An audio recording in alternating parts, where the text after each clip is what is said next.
শ্ৰী শ্ৰী সীমা পূজা লগতে শক্তিৰ অধিষ্ঠাত্ৰী দেৱী মা কালীৰ পূজা। মই সমূহ অসমবাসী ৰাইজক কালী পূজা আৰু সীমা পূজাৰ লগ জনাইছোঁ। মা কালীৰ ওচৰত শতকোটি প্ৰণিপাত জনাইছোঁ। আমাৰ প্ৰত্যেককে মানসিকভাৱে, শাৰীৰিকভাৱে, বৌদ্ধিকভাৱে শক্তি দিয়ে আৰু আমাৰ মনৰ কামনা যাতে মা কালী পূৰণ কৰে। আপোনালোকে চাওক, এইটো এটা বিৰল দৃশ্য। আমাৰ হিয়াৰ আমঠু অসম সন্তান, অসমৰ জাতীয় সম্পদ, অসমৰ এগৰাকী উদাত্ত কণ্ঠ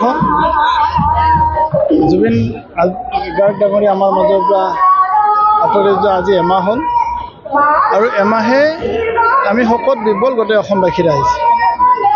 আৰু এই শোকৰ মাজতে আমাৰ মাজত দুৰ্গা পূজা পাৰ হৈ গ'ল, আমাৰ মাজত শ্ৰীমন্ত শংকৰদেৱৰ উৎসৱ পাৰ হৈ গ'ল, আমাৰ মাজত লক্ষ্মী পূজা পাৰ হৈ গ'ল, এতিয়া আমাৰ শ্যামা পূজা আহিছে, ইয়াৰ পিছত গৌ পূজা, ইয়াৰ পিছত ৰাস পূজা। আপোনালোকে দেখিছে আজি অসমৰ এনেকুৱা এখন পূজাস্থলী নাই য'ত জুবিন গাৰ্গ ডাঙৰীয়াৰ শ্ৰদ্ধাঞ্জলি জনোৱা নাই। গতিকে আমি জুবিন গাৰ্গ ডাঙৰীয়াৰ প্ৰতি শ্ৰদ্ধাঞ্জলি অসমৰ ৰাইজে সকলো প্ৰকাৰে জনাইছে।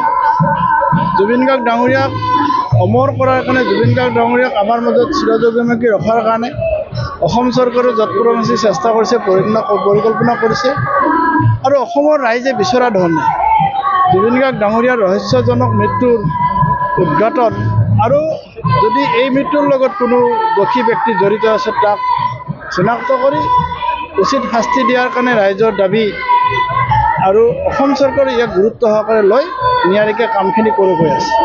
আমি আশা ৰাখিছোঁ নিৰ্ধাৰিত সময়ৰ ভিতৰত SIT-য়ে এখন ষ্ট্ৰং প্ৰতিবেদন দাখিল কৰিব আৰু তাৰ ওপৰত ন্যায়ালয়ে দোষীক শাস্তি দিব।